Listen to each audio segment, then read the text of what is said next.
pinaka nakakatakot dito dahil nga may pagdududa sa pagsagot nitong isang auditor na walang political pressure sa COA at independent sa political pressure ang COA. Ibig sabihin, pwedeng ma-pressure ang mga taga-COA para magbigay ng impormasyon patungkol sa mga confidential funds na ito, confidential expenditures ng ating mga security and intelligence agencies. Ano bang pulso ninyo dito sa impeachment trial ni VP Sara Duterte? Nasa confidential funds issue na po ang tinatalakay. Sa tingin po ninyo, attorney, may pananagutan ang Vice Presidente batay po sa mga testimonyang iprenisenta o mga ebidensya? Dito po sa confidential funds, dahil nandito na tayo sa pangalawa, parang ang hina pa rin ng kaso. Kasi tandaan niyo po, hindi naman ang kaso niya ay hindi pagsunod sa proseso o dahil meron siyang maling interpretasyon ng technical rules. Siya ay ini-impeach for betrayal of public trust. Dahil na tinraidor niya raw ang tiwala ng bayan sa pamamagitan ng pagwawaldas ng kanyang confidential funds. Pero itong lumalabas dito sa hearing na ito, dito sa confidential funds, ang lumalabas, ang problema, ang COA. Kasi malabo yung mga patakaran at mga panuntunan o rules and regulations ng COA sa pag-audit ng confidential funds. Ang nakasulat, ganito lang. Kaso yung mga auditor, nagdadagdag ng mga requirements. Merong mga sinasabi na, kailangan ganito.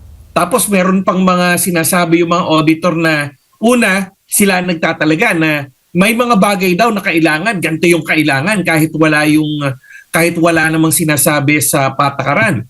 Tulad ng pagsasubmit ng mga acknowledgement reports, acknowledgement receipts. May sinasabi sila, hindi yan, dapat yan, wala. Kaso, batas na nga nagsabi, ito lang ang kailangan. O kaya yung pagbigay ng rewards, o kaya yung pagbigay ng payment for information. Ang sinasabi nila, hindi kailangan may nahuli, kailangan may nakulong. Wala namang sinasabi yon. So ang problema dito, hindi si VP Sara. Ang may problema rito ang COA at ang mga patakaran ng COA.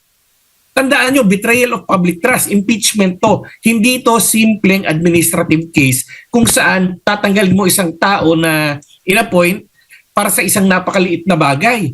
Ito ay isang impeachment.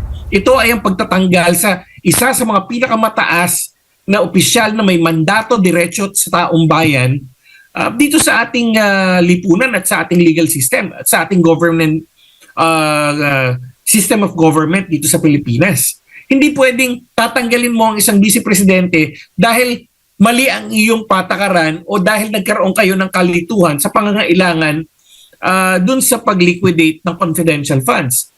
Pangalawa, ano yung napakita nila? Ang lumalabas dito, klaro naman na may listahan kung saan napunta at paano ginamit yung 125 million na confidential funds.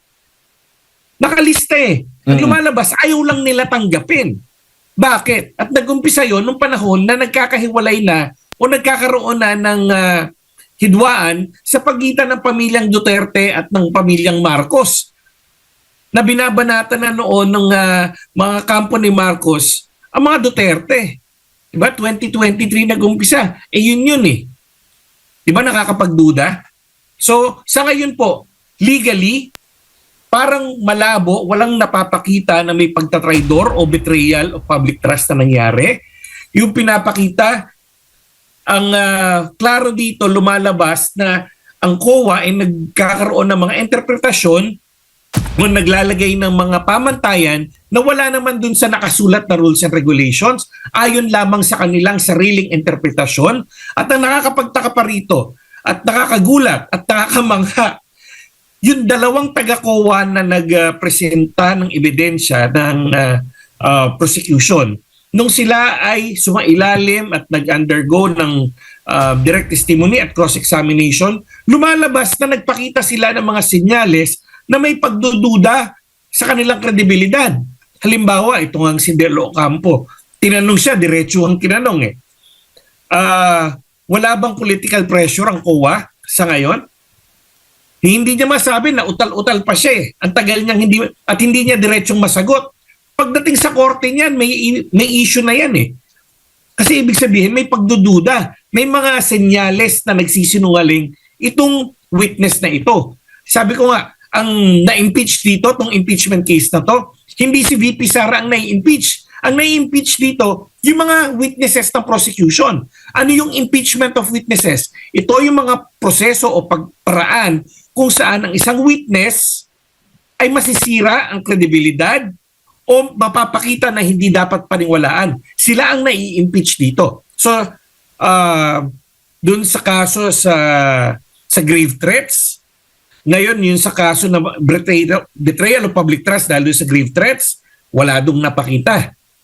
Palpak yun. Ngayon na naman itong confidential funds. Dun sa dalawang witness na nila na dapat ito na yung pinakamalakas na witness nila, wala pa rin silang magawa. Wala pa rin silang maipakita. Wala pa rin ebidensya na magbibigay ng dahilan para talagang ma-justify na dapat tanggalin si VP Sara for betrayal of public trust. Opo. At yung mga witnesses ho ba o mga ebidensyang ipresenta ay bago po sa inyo? O ito ba ay nakita nyo na doon sa kamera? Parang wala pong bago kayong nakita. Ito nga po parang wala. Binanggit nila yung mga yan dati sa kamera. Pero sinasabi nila, pagdating sa trial, we will have more evidence. May mga pasabog kami. Ang problema, wala naman Lahat ng ito, lahat ng ebidensya pinapakita nila have already existed before. And walang diretsong nagsasabi na ninakaw, kinulimbat, o ibinulsa ni Vice President Sara Duterte yung confidential funds na sinasabi nila. At lumalabas pa na yung sinasabi nila doon sa House prosecution dati na, ipakita mo lang sa amin kung paano mo ito ginamit to, okay na to. Hindi naman pala totoo kasi nasa kanila na yung listahan. Ito yung listahan ng pinaggamitan ng pera. Ito yung listahan kung saan ginastos, saan napunta yung confidential funds. Ito yung justification. Bakit kailangan yung gamitin yung confidential funds para sa mga gantong gawain?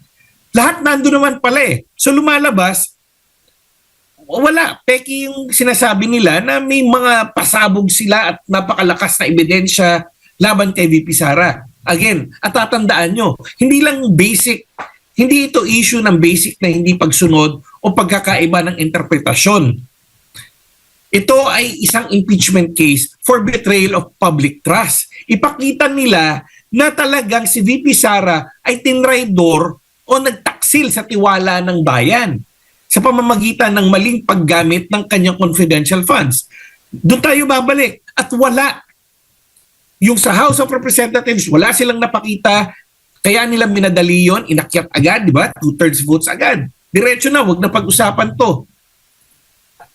At ngayon na naman sa Senado, lumalabas, dito sa impeachment trial, wala talaga silang mapakita din. Dahil kung yan na yung dalawang pinakamatibay nilang ebidensya at witnesses, and alam na, doon pa lang sa House, alam na natin yung mga yan Alam na natin ang COA, maglalabas yan. Naglabas pa nga ng notice of disallowance na raw ang COA. Ito yung nakakatawa. Hinabol talaga nila para sa impeachment trial. Mukhang hinabol ng administrasyon na mailabas yung notice of disallowance. So wala yun ng House. Ngayon lang daw nilabas. Kaso nang tinanong sila, teka, naglabas kayo ng notice of disallowance. Nagbigay ba kayo ng proper notice bago nyo nilabas yung mga notices of disallowance na yan? Di nahuli pa sila na talagang nire-railroad nila. So may mga ebidensya rito na wala nung House pero lumalabas mga dinoktor o talagang hinabol nila kasi alam nila na wala silang ebidensya dati pa. Opo. At attorney, nakabatay sa hindi pinal na report yung kanilang ebidensya, itong testimonya ng COA pala, may pending appeal pa at kailangan pang desisyonan, di ho ba? At kailangan hintayin muna yung final report bago ka dapat magsalita o bago ka paniwalaan, tama ho ba, ng taong bayan na may credibility yung magiging pahayag mo laban kay Vice Presidente. Tama ho ba? Totoo po yun. Ang notices of disallowance, hindi po yan dahil sinabi ng isang auditor yun na yun. Ito ay dumadaan po. Ito ang isa sa pinaka madugong proseso din. Kasi sisingilin mo na ibalik ng isang opisyal ang pera na ginamit niya, na pera ng bayan, kasi nga mali ang paggamit niya nito. Pero ito ay dumadaan sa matinding proseso kung saan kinakailangan din, klarong may paliwanagan. at kinakailangan din dumaan sa due process at kinakailangan din dumaan sa tamang proseso ng apela bago maging final. At yung apela niyan, umaabot pa yan hanggang korte, hindi lamang sa commission yan, hindi lang sa commission on audit yan. Pwede pang questionin yan hanggang Supreme Court. Bilang abogado at bilang nagtrabaho rin sa gobyerno, may mga alam akong kaso na notices of disallowance umabot ng taon sa level pa lang ng COA. Mm-mm. Tapos binaliktad yun. Yun, klarong-klaro na may mali para sa akin nun Kaso, ang sabi ng COA ay hindi, binabawi namin yung notices of disallowance na yan.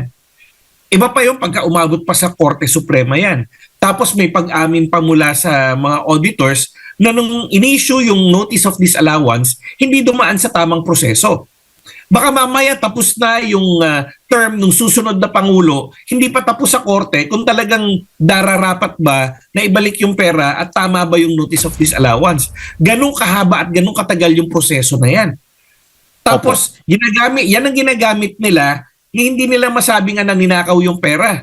Ang sinasabi lang nila, mali yung acknowledgement receipt o mali yung proof of payment na pinakita. Nagkakaroon pa ng diskusyon na ang isang taga-COA na walang training on security, walang training on anti-terrorism, walang training on surveillance, sila ang nagsasabi kung ano ang isang successful na surveillance o isang successful na security operation. Sila ang nagdidikta. At pag hindi pasok sa kanilang konsepto ng kung ano ang successful na surveillance o security operation o intelligence operation, hindi nila kukonsidera na legal yung paggastos mo. Talagang nakakaduda yung interpretasyon nila. So isipin mo, may mga units ka o agencies tulad ng Office of the Vice President na humarap sa tunay na security concerns, tapos ang magsasabi lang dun sa mga operatives nila na palpak yung ginagawa nyo, mga tao na ang alam lang sa intelligence work at surveillance work, yung napapanood nila sa TV o napapanood nila sa sine. Di ba? Kung gano'n lang, baka mas marami pang alam talaga sa kanila si Senator Padilla. Di ba? Kasi Senator Padilla talagang meron pang background yan sa mga security, surveillance cases dun sa mga pelikulang ginampanan niya Iba pa yun sa actual na life experiences niya. Intel operation. At yun ang ginagamit nila para sabihin na mali daw ang paggamit ng pera ng mga security forces ng security group under the Office of the Vice President. Kaya talagang parang niloloko tayo Parang sinasayang nila ang oras natin. Opo. At bilang isang impeachment court attorney, may motu proprio power ho ba ang korte na i-dismiss ng kaso, ibasura ng kasong ito dahil nakabatay sa mga hindi pa pala pinal, no, na mga credible na mga ebidensya batay po sa mga nabanggit po ninyo, sa tingin po ninyo, attorney? Sa impeachment trial kasi, kung regular court to, pagka natapos na dahil nga nagpepresenta na ng ebidensya, kung regular court, may tinatawag tayong demurrer to evidence. Kung saan, kasi meron tayong prinsipyo sa batas, kung sino ang nag-aakusa, siya ang dapat magpatunay. Ang bumabato, siya dapat ang nagbibigay ng ebidensya. Hindi pwedeng sabihin, yung depensa, guilty yan kasi wala siyang mapakitang depensa, puro denial. Hindi po ganon. Sa ating batas, kapag may nag-akusa, kung sino ang nag-akusa, siya ang dapat magpresenta ng ebidensya. Kung wala siyang ebidensya, kahit walang gawin yung depensa, dahil presumed innocent yung respondent o yung akusado, dismiss yung kaso. Okay. Pero sa sistema ng impeachment naman, dahil nasa kalagitnaan tayo ng pepresenta ng ebidensya, kung regular court to, pagka natapos yung pagpresenta ng ebidensya ng prosecution, doon maaring mag-file ng tinatawag ng demurrer to evidence, yung depensa. Sinasabi niya, teka muna, wala naman silang napatunayan i-dismiss nyo ito. Pero kadalasan, ang ginagawa ng korte, para mapagbigyan lang at para rin mapakita na, sige, may mga akusasyon sagutin mo na lang yung akusasyon. Pinapatuloy pa rin ang trial. Pero kung regular court nga ito, pwedeng mag-demurrer to evidence. Pero dahil impeachment court ito, duda ko na sa kalagitnaan pa lang ay i-dismiss na nila. Kasi una, kinakailangan mo dyan, magkakaroon muna ng botohan yan kung papayagan ng demurrer to evidence. Doon pa lang, kahit na objective na usapin, palagay ko papasok doon kung sino ba yung may killing.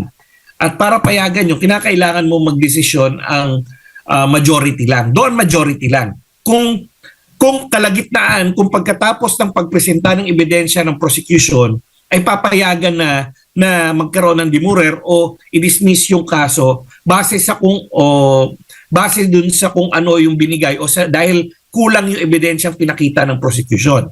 Pero para gawin yon, to decide, yun nga, parang redundant, di ba? Pero para magdesisyon sila na titingnan nila kung dapat na bang i-dismiss, kinakailangan ng majority vote yon. At palagay ko, hindi makukuha yung majority vote na yon. Dahil nga sa bilang ng majority ngayon, at kung titingnan natin, depende sa killing o yung bias na pinapakita nung, hindi naman bias, pero yung linya ng pinapatunguhan ng pagtatanong o at mga public statements ng ibang mga senador, malamang ay itutuloy yung trial hanggang sa presentation of evidence ng depensa. At dahil hindi natin makuha yun. Pero kung sakaling pumayag na magkaroon ng demurrer to evidence o pumayag na tingnan kung kalagitnaan pa lang ay titingnan na kung may sapat bang ebidensya o wala at pumayag, doon papasok, kailangan ng 2/3 para makonvict si VP Sara. Kapag ka pagka at least 8, 16, 24, at least 9 senators would vote for it o would say na walang ebidensya, dismiss yung kaso. Pero duda ko na mangyayari yun. Kasi nga, doon pa rin magpe-play kung ano yung nakikita nating killing o kung saan sumasandal ng kaunti yung argumento at public pronouncements ng ilan nating mga senador. Opo. Attorney, bago ko lang ipasa kay partner Admar, sa tingin ho ninyo, dapat maalarma yung Intel community dahil sa pagpipresenta nito mga protective operation report dyan po sa impeachment trial? Totoo. Talagang nakakabahala ito sa ating intelligence and security communities, sa ating mga intelligence and security agencies. Kasi nakikita nila, teka, hindi protektado yung mga sources natin. Hindi protektado kung ano yung pinaggagastos sa natin. Tandaan nyo, kahit yung kung saan ka bumibili, mahalaga yun kung talagang professional yung naghahanap sa'yo o tinatago mo yan. Kaya kong malaman kung ilang tao yung tinatago mo sa safe house, depende dun sa dami na supplies na binibili mo. Kaya ko rin ma-determine kung nasaan yung general area ng safe house mo o yung pinupuntahan mo o pinagbibigyan mo. Kasi alam ko, bibili ka kung saan malapit doon. Hindi ka naman bibili ng supplies para sa isang tahanan na bibili ka pa sa ibang probinsya. O kaya, titingnan ko lang gaano karami yung gasolina na nakukonsumo mo kada isang biyahe. Makita ko lang yung resibo mong yon saan ka galing, makukompute ko na ano yung layo. Pati yung perimeter, at least yung circumference ng area kung saan posibleng nandoon yung location ng safe house o nung tinatago mo o gusto mo maging confidential, makikita na. So na pagkahingin lang na gano'n at nabubuyang-yang ngayon na kayang pakialaman basta-basta. Kasi COA nagsasabi, ay hindi po confidential yan.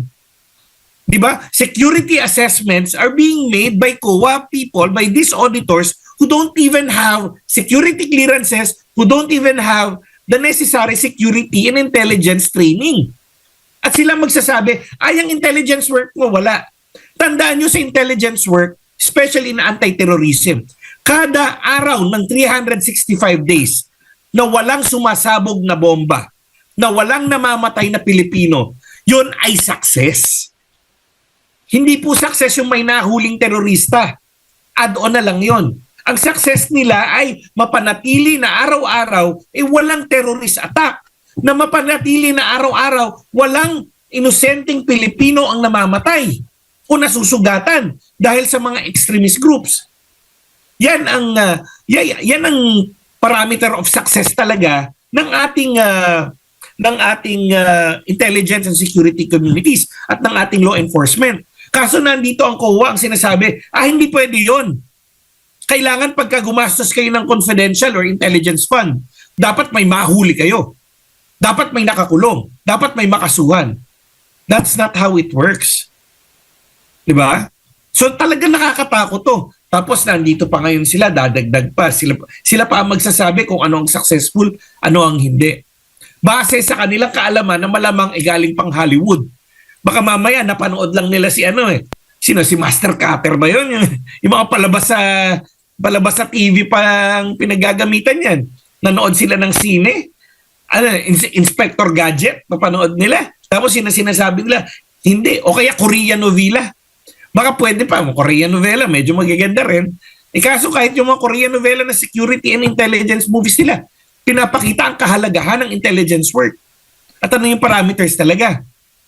At pinaka nakakatakot dito, dahil nga may pagdududa sa pagsagot nitong isang auditor na walang political pressure sa COA at independent sa political pressure ang COA, ibig sabihin, pwedeng ma-pressure ang mga taga-COA para magbigay ng impormasyon patungkol sa mga confidential funds na ito, confidential expenditures ng ating mga security and intelligence agencies.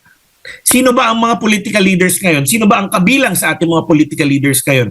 Ilan sa ating mga political leaders ang alam natin o kilala o recognize na may mga affiliation sa mga grupo na kaalyado nitong mga makakaliwang grupo, nitong mga CPP-NPA. Di ba? Opo. Pag i-pressure lang ng mga politikong to ang COA, kaya nilang makuha lahat ng confidential information, pati confidential operations kung saan gumamit ng confidential expenditures at confidential funds, itong mga security and law enforcement agencies natin. Opo. Talaga nakakatakot itong nangyayari dito ngayon. Opo. Attorney, sa mahabang panahon, kilala natin kung sino yung laging nagko-question, nag-o-oppose nito every may budget deliberation sa Kongreso, both sa House, lalo na sa House, no? Itong mga makakaliwang grupo na sinasabing ang konektado dito nga sa CPP, NPA, NDF. Parang nakuha na yata nila yung kanilang matagal nang inaasam na ma-question ito at mabulgar at mabusisi ng husto dito po sa mga pangyayari ngayon. At wala tayong narinig sa executive branch, no, na nag-i-implement itong confidential at intelligence fund para mapigilan ito kasi ito yung ginagamit nilang operasyon laban sa mga kalaban ng Estado, attorney. Totoo yun. Kasi ayun nga eh.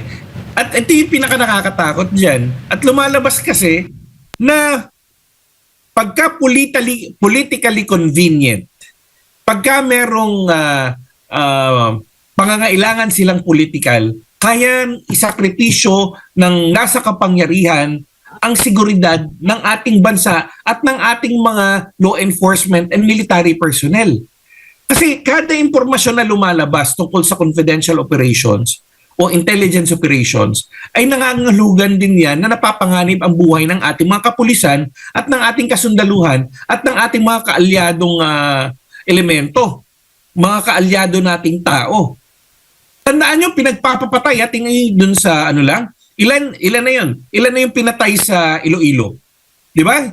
Kasi nasabi nila, meron daw pinatay dyan, illegitimate operation. Hindi pinapakita nung kaliwa, ilan yung mga pinatay ng NPA. Kasi sinasabi nila, itong mga taong to ay tumutulong sa gobyerno. Ito ay mga assets ng gobyerno.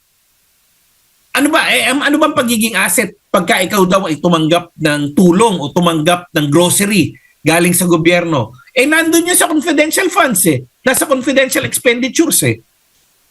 Di asahan mo na dahil dito, malamang mas marami pang mapapatay na mga assets o mga tao na kaalyado ng ating mga law enforcement and military personnel. At ang nakakalungkot dito, pinapayagan yan ng mga namumuno ngayon sa ating ehekutibo. Bakit hindi kayo mag-ingay? Diba? I'm surprised. dapat nga yan ang iniingay ni Gibo, ni Secretary Teodoro. Naiintindihan niya yan. Binabanatan nga niya, gusto niya nga pag-resignin yung mga pro-China na na opisyal. Eh di mas lalo naman ito, kasi ito diretsong buhay ng mga tauhan niya sa AFP, ng mga law enforcers natin. Di ba? Si Secretary John Vic at saka si Secretary Gibo Teodoro, yan dapat ang mga nauuna sa pagkondina nitong nangyayari. Na dapat sila ang magsabi, teka. Kakapolitika nyo, sa kagustuhan yung siraan si Vice President Sara, hindi nyo ba naiisip na kami ang tatamaan yan? Na kaming mga nasa security, intelligence, law enforcement at military establishments ang tatamaan ng inyong mga pamumulitikang ginagawa, ng inyong paninirang ginagawa. Kaso wala tahimik. Kasi kung ano ang gusto nung nasa trono, yun ang masusunod. Opo, at kapansin-pansin din po na parang wala ng attorney. Yung halimbawa, doon sa nangyari sa Davao City, maraming pumalag na mga manggagawa doon sa ni-raid nila na steel factory, no?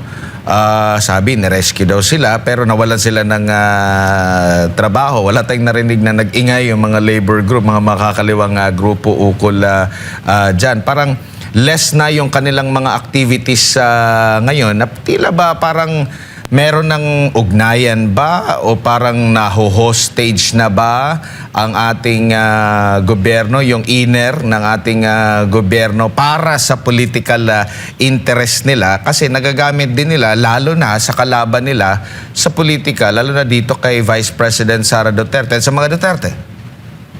Ayun nga po, tulad ng nangyari na yan. Makikita mo kung may tinititigan o may pinapalusot o dinadaan na lang sa pikit na lang. Okay, di ba? Dito yung nangyari sa Davao, halimbawa, parati na lang Davao. O parati na lang lahat ikokonekta sa mga Duterte, lalo na pagka Davao City. Itong nangyaring raid dito sa Steel Milling Corporation na to, pwede namang itong hindi ganun kalaking fanfare. Pwede namang kung talagang may problema at kinakailangan nila na talagang mali ang mga labor standards, practices nitong kumpanya, ang DOLE pa lang at saka ang DNR pwede nang pasukin yun dati pa. Hindi kailangan ng criminal case. Hindi nila kailangan ng warrant galing korte. Pwede naman nilang gamitin na merong inspection. Hindi kailangan ng court order para magsagawa ng labor standard inspection o environmental inspection ang DNR at ang DOLE. Bakit kinakailangan pa? Meron pang NBI, pinalaki pa nila, may criminal case kaagad na wala pang nagangalap pero nangangalap pa rin lang daw sila ng ebidensya. Kasi baka daw radioactive yung ginagamit ng mga bakal. Di ba? Kung radioactive talaga yan, all the more that you need the DOH, the DNR, the DOLE to be there. Parang nagpaputok lang kayo pero yung hindi consistent yung ginagawa nila dun sa sinasabi nilang magnitude of the problem. Kasi kung ganun kalaki pala talaga yung problema, that entire place should already be placed under quarantine. At pati yung mga taong nakapaligid dyan, nilalayo na. Kasi kung talaga may radioactive dyan, pati yung mga water sources dyan, nag-check na ba sila ng water quality, lalo na yung mga groundwater quality, kung ganyan na sitwasyon dyan? O ginawa lang nila ito para gumawa ng ingay? Yan pa lang yun. Pagdating pa sa baha, pagka tumaas ang tubig sa Davao City, kahit saan sa Davao City, ang nakakalimutan yata ng lahat, ang Davao City ang isa yung pinakamalaking highly urbanized city sa Pilipinas. Actually, nagtatalo sila ng Puerto Princesa sa laki. So sa Davao City, para kang mas malaki pa yata kasi laki ng Singapore yan Pero you have to check again But the extent and the area of Davao City is that wide and that large na talagang malaking area yan. Iba-ibang problema yan. Kaya napakagandang background nga ang Davao City. Maging mayor ka dyan, sa laki ng area na yan at sa variation ng mga tao at ng mga problema at ng mga uri ng problema na hinaharap dyan at mga komersyo at establishments na nandyan, magandang training ground yan para magmalakan yan. Pero pagka may mangyari doon, meron lang matisod, nasa TV na. May madapalang dyan, nasa TV na at sasabihin na kasalanan ng Duterte. Pero eto nga, itong nakaraan, ilang linggo ng binabaha at inuulan ng Metro Manila at binabaha yung mga lugar na dating hindi binabaha, lumulubog, inaagos ng tubig, nagkaka-landslide. Pero anong sinasabi? Hindi kasalanan ng tao kasi yan, kasi nagkakalat. Dati na pumakalat ang tao, ang basura dati ng problema yan. Diba? Ano nangyari? Diba? Tapos hindi kasalanan na yung dating administrasyon kasi. Diba? Parang, teka muna, ano nangyayari dito? Bakit pagka sa ibang lugar?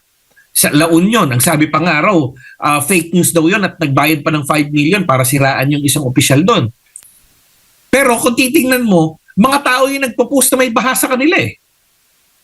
Yung mga news nire-report mismo na may mga tao sa evacuation centers. So may mga binabaha at may mga nasasalanta. Dinideny nila. At lumalabas, pati yung marami sa media, parang dinadawnplay din nila. Pero pag Davao at Duterte ang maaaring idikit sa pangalan nila, yun, banat agad. Kaya talagang Opo. nakakapagduda at nakakadismaya ang mga Opo. nangyayari ngayon. Attorney, pahabol ko lang po, dahil meron pong kasong kinakaharap naman ang pangalawang Pangulo na grave threat. Ano pong masasabi nyo rito patungkol po sa timing nito at at the same time, immune po ba o hindi immune ang pangalawang Pangulo po, Attorney? Well, sabi nga, ako ang stand ko dyan, may immunity ang Vice President because the Vice President is expected to take over the President and must possess all the qualifications of the President and must be ready to step in the shoes of the President once a vacancy occurs. Okay. So sa akin, and kasi ano to I still really have to do a research, historical research, kung meron na ba tayo mga vice presidente na kinasuhan at tinanggal. Definitely hindi siya pwede tanggalin. Kung criminal case ito, ang grave threats ay ano ba to, less serious offense? Less grave offense? Gaano ka lang ba kalaki yung parusa dito kahit pa isabihin na qualify by cybercrime? Hindi naman din siya capital punishment. So, ano yung gusto nila mangyari dito? At nandito nga nasa impeachment case na yung kaso. Kung nasa impeachment case trial na yung kaso, maituturing natin itong a specialized sui generis case. Pero pwedeng sabihin din ng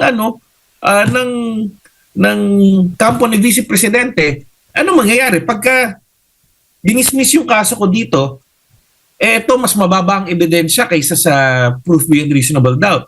Does that work? As that would effectively dismiss also the criminal case. Dapat.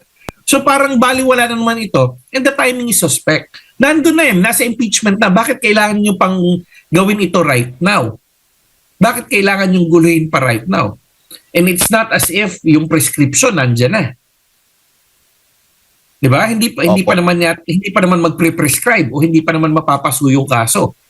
And traditionally the Vice President has been given the privileges extended to the President. So ang daming legal issues pa yan. Kasi yun palang issue of immunity. Dalhin lang sa Supreme Court yan. Mm-mm. The Supreme Court would have to decide. And with the caseload of the Supreme Court, it would take some time for it to really decide on this matter. So talagang, pandagdag gulo o nagpapasikat lang?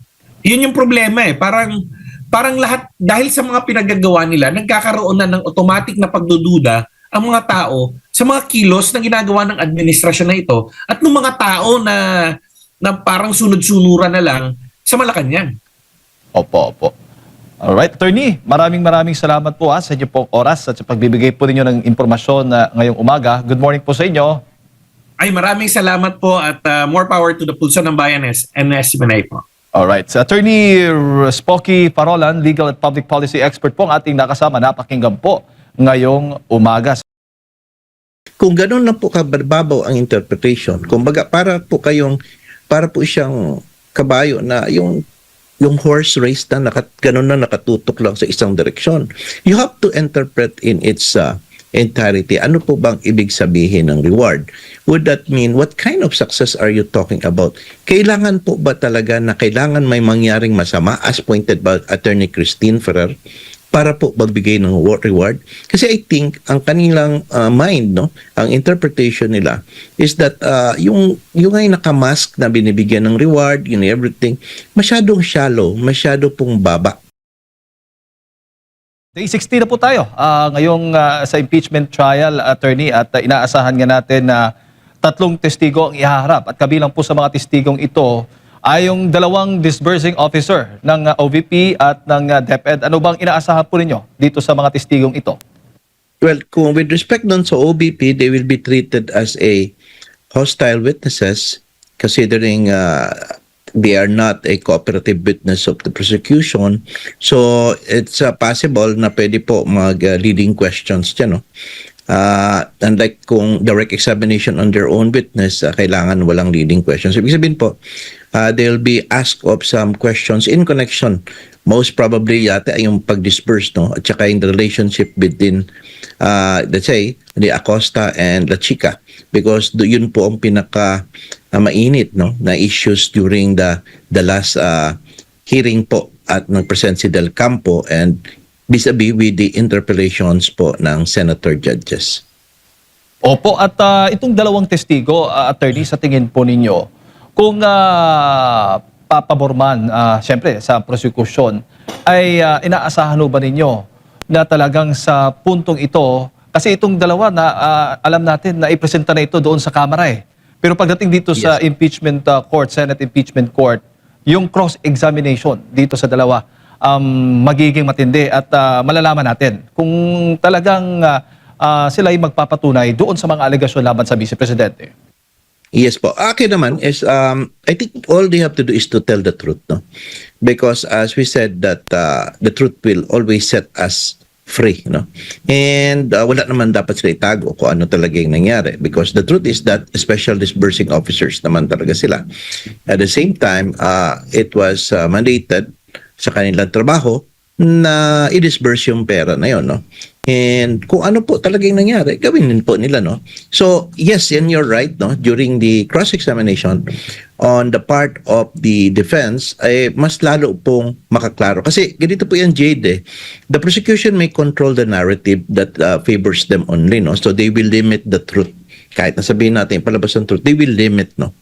However, ang rule po dapat ng cross, no, and defense is that to show the truth, yung full truth, no? So, ang gagawin ng defense niyan is magkakandak rin ng mga katanungan to fill in the gaps, no, na kinreate po ng prosecution na hindi nila ipapalabas. Ganyan po ang nakikita ko na strategy. Opo, at syempre, mga disbursing officer po ito, sila pong naglalabas ng mga ng pondo, no, sa confit funds. Siguro expected po natin talagang papatunayan nila na may connection ang mga aprobado ng Vice Presidente bilang isang head of the agency, attorney. Kasi yun po yung parang line of thoughts na dito sa impeachment court na talagang may accountability o may pananagutan ang Vice Presidente.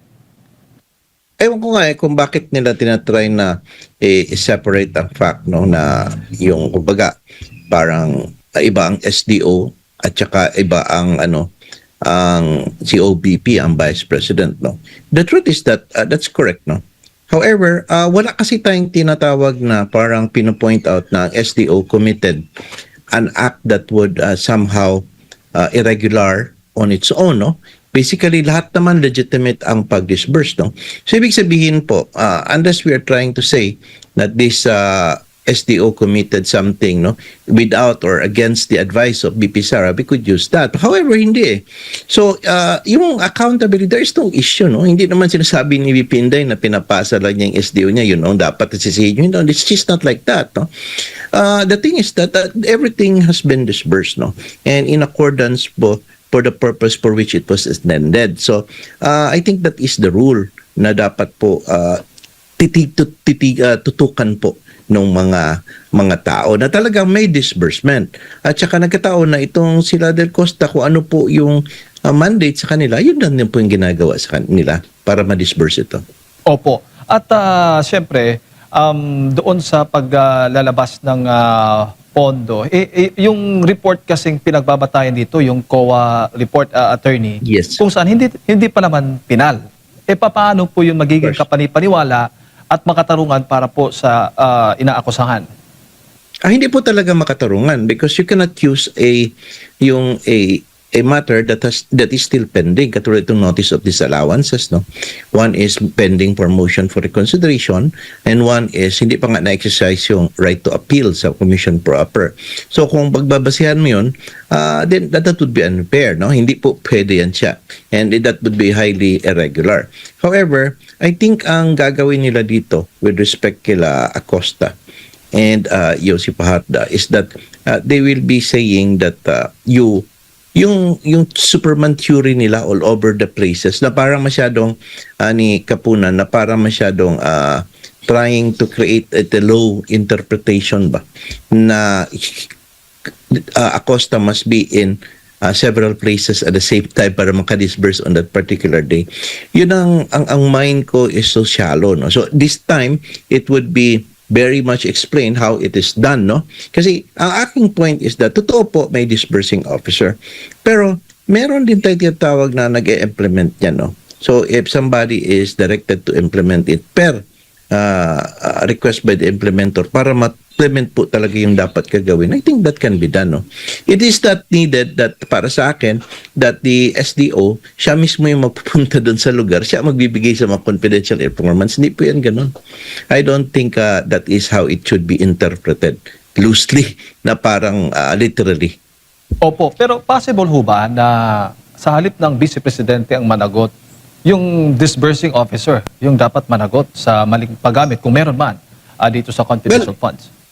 Well, yes, kung sakali po na ang theory din ng defense or ng OBP na merong misuse sa kanyang tao, no?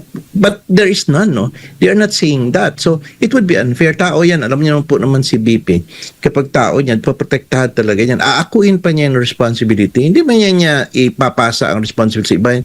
She's not like that. The Duterte is not like that.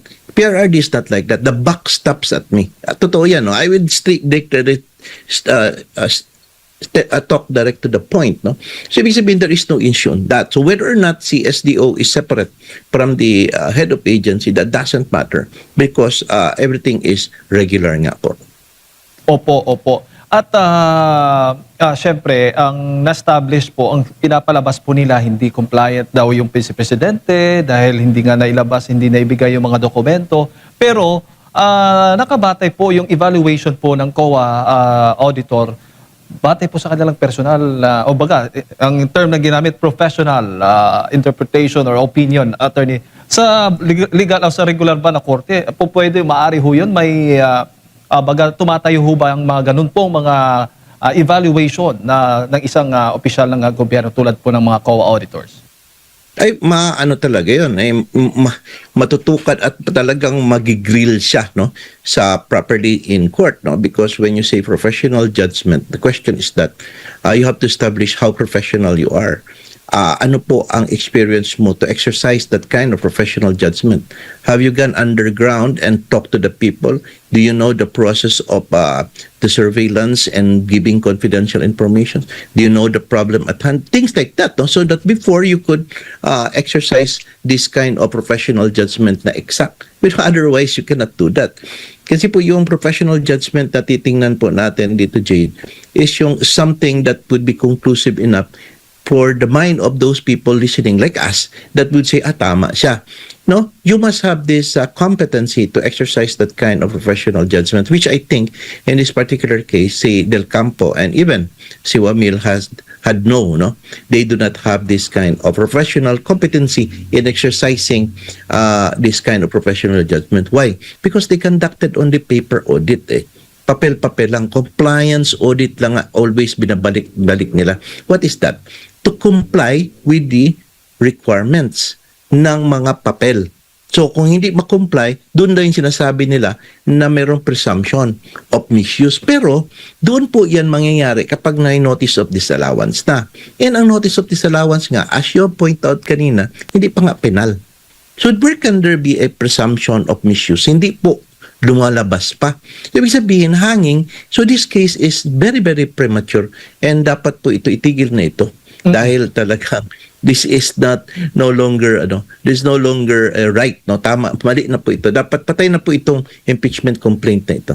Opo, may kaibahan ba yung opinion? Kasi parang ni-raise na issue yan eh. Hindi opinion, parang yun po yung ni-raise po ng prosecution that time, batay nga doon sa naging pahayag ni Del Campo. May kaibahan ba yung opinion or Yes po. personal interpretation or professional interpretation na attorney o magkapareho lamang?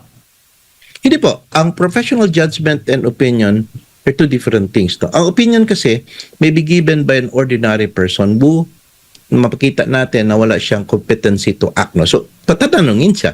And then they will just give an opinion whether or not right or wrong yan siya. Titingnan po yan doon ng somebody who will decide for it. Whereas when you say kasi professional judgment, you are saying that you're competent enough to exercise this judgment. You have the competency. Parang sinasabi mo, ito ang judgment call ko. Dahil ito ang aking napag-aralan, ito ang training ko, ito ang napag-alaman ko. But when you say it's my opinion only, but it may be right or wrong. Now, are you being presented as an expert witness so that your opinion becomes an expert opinion para po paniwalaan? Hindi naman siya expert eh. Opo. So, ibig sabihin, that's two different things talaga. Opo, kasi nga interpretation niya ni Del Campo, batay doon sa proof of success, ay dapat may maaresto. Eh, tinanong nga siya, kailangan bang may maaresto o kailangan bang may masawi ba o, para mapatunayang may proof of success sa paggamit po ng confi funds, attorney? Yes, which I totally disagree, no? Kung gano'n na po kababaw ang interpretation, kumbaga para po siyang kabayo na yung horse race na gano'n na nakatutok lang sa isang direksyon. You have to interpret in its entirety. Ano po bang ibig sabihin ng reward? Would that mean, what kind of success are you talking about? Kailangan po ba talaga na kailangan may mangyaring masama as pointed by Attorney Christine Ferrer para po magbigay ng reward? Kasi I think ang kanilang mind, no, ang interpretation nila is that yung ay nakamask na binibigyan ng reward, everything, masyadong shallow, masyado pong baba. Dapat po, ang kanilang interpretation is that yung classic pong kind of achievement or success, katulad ng crime prevention, pag na-prevent mo, di may reward. Hindi mo kailangan merong mangyaring masama. Di ba, ayaw man natin na may mangyaring masama. Kunyari, example po, yung merong sumabog na bomb, tapos merong nangamatay. Kailangan pa bang may ganun? Tapos may mag-tip kung sino yung gumawa nun, bigyan mo ng reward? Hindi. How about kung may nag-tip po, na may maglalagay ng bomb at napigilan na hindi mangyari yon?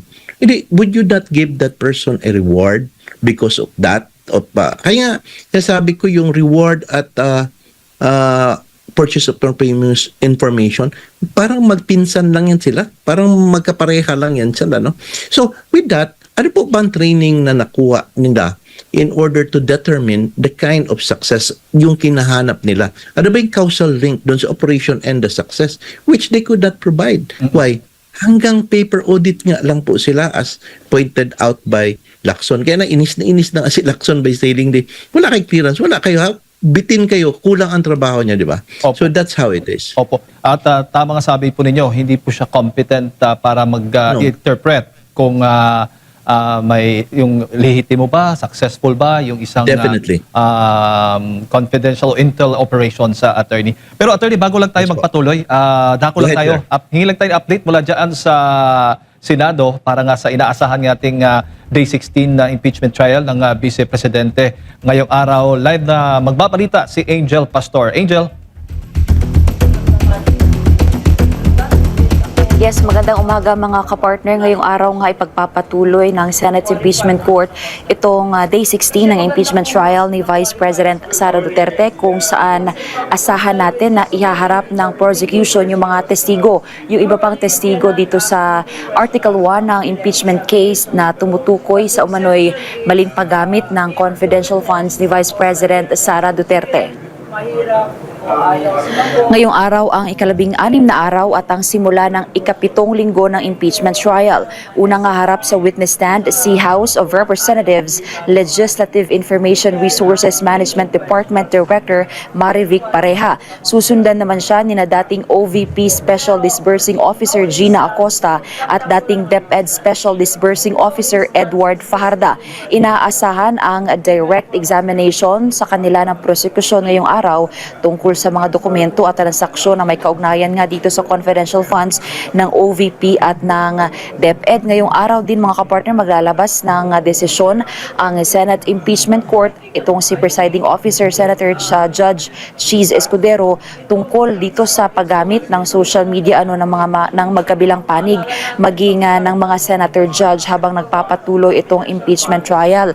Kung matatandaan natin mga kapartner, noong nakaraang linggo ay pinuna ni Defense Lead Counsel Attorney Sheila Sison yung naging social media post ni Private Prosecutor Attorney Armando Ligutan na may kaugnayan doon sa tumutukoy sa umano'y misleading questions na ginawa ni Defense Counsel Attorney Catherine Ferrer habang siya ay nagko-cross-examine kay COA ICFAO State Auditor Sailin May Del Campo. Pero ayon naman kay Ligutan ay wala raw siyang masamang intensyon sa kanyang naturang post, at sinabi naman ni Presiding Officer Escudero na pakikinggan muna ngayong araw yung magiging tugon ni Ligutan hinggil dito bago siya maglabas ng pinal na desisyon, o bago maglabas ng pinal desisyon yung impeachment court hinggil dito. At mamaya mga kapartner, inaasahan din natin yung paglalabas ng ruling ni Presiding Officer Escudero tungkol doon sa swesyong magtalaga ng spokesperson, yung magkabilang panig, yung prosekusyon at depensa na hiwalay o hindi kasama doon sa counsel or doon sa impeachment trial, dahil layunin nga nitong sesyon na magkaroon ng spokesperson para maiwasan itong paglabag sa sub judice rule na nagbabawal sa mga abogado o kalahok sa kaso na maglabas ng anumang pahayag sa publiko ukol doon sa merito o ebidensya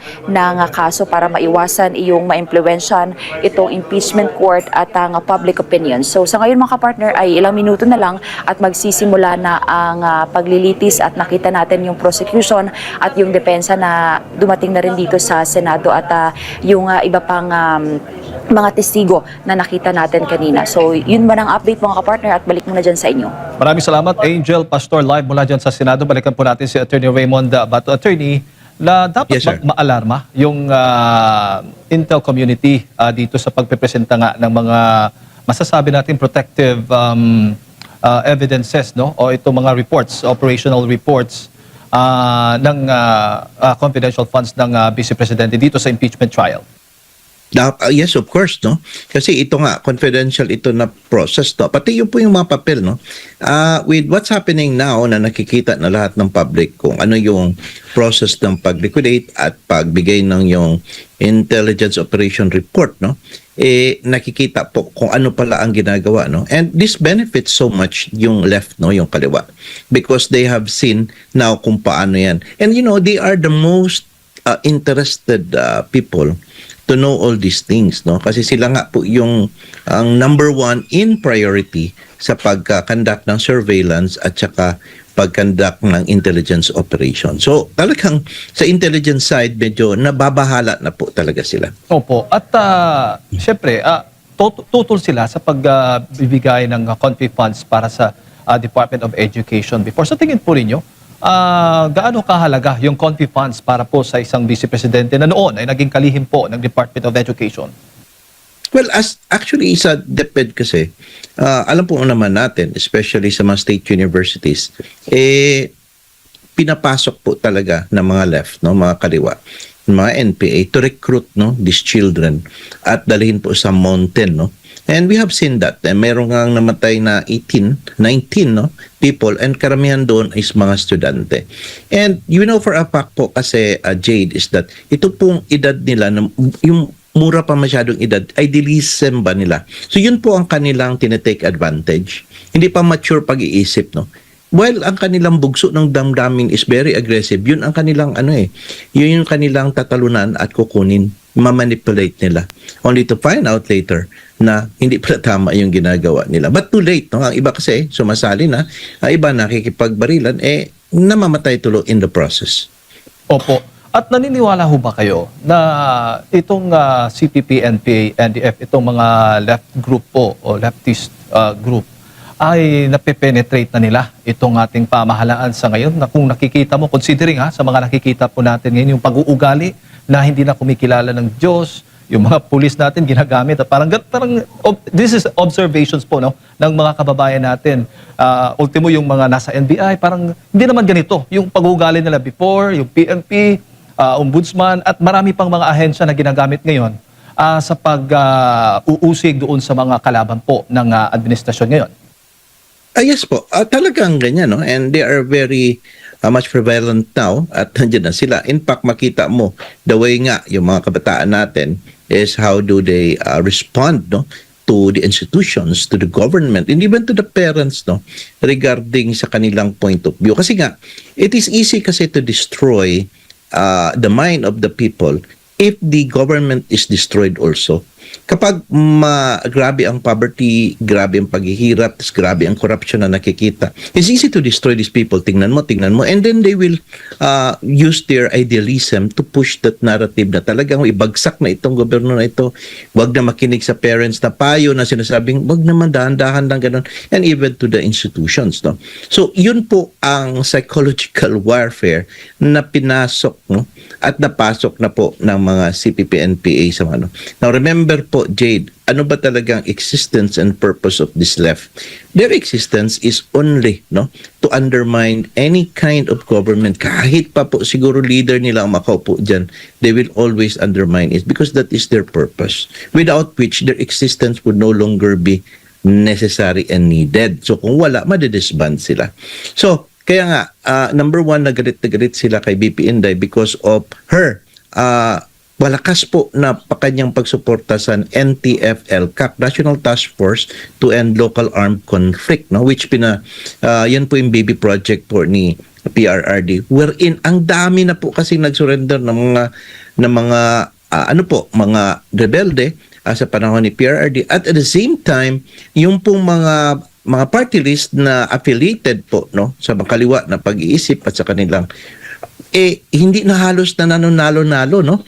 So, ibig sabihin, kukonti na lang. Ang iba naman, medyo hilaw lang din ang pagka-left nila. So, having said that, it is a very important thing, no? To have this kind of continuance, no? Lalo na itong NTF-ELCAC.